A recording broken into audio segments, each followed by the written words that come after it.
right, we're just kind of bobbling along the top, right? Within kind of 2-ish% of all-time highs.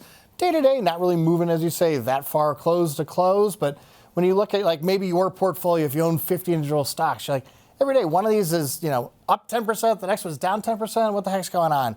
So I think 2.5 weeks ago is really when it started.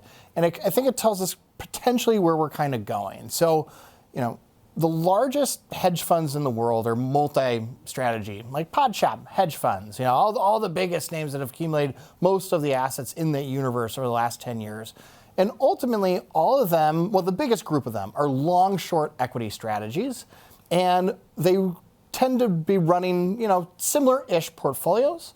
And how the risk management of that works is you're allowed to do what you do, but as soon as you lose 3% of your capital, they tend to instantly cut the amount you're allowed to invest in half. It's a very snap, item in terms of how they risk manage all these different strategies. And so I think what kind of started 2.5 weeks ago is you had some of those, pods within the multi-strats hitting that kind of 3% barrier in terms of, wow, we got rotation, their longs were going down, their shorts were going up, they hit their 3% up, capital gets cut in half, you got to liquidate.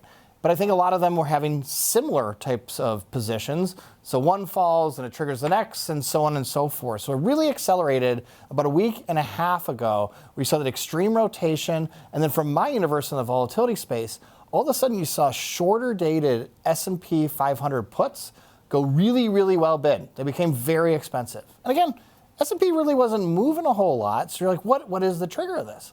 And my belief is essentially, all right, you're the chief risk officer of the entire hedge fund. And now you've had all these little things that are kind of going off and causing little liquidations underneath the hood. And like, okay, if this has happened so far, this might accelerate. We need to go ahead and put a floor in the situation from an overall risk perspective to allow us to clean house. And so you saw that. And then as soon as you got to the Friday of that week when we rallied like 200 handles in the S&P 500, you saw all those puts get liquidated. So it was like, that was their bridge to get there.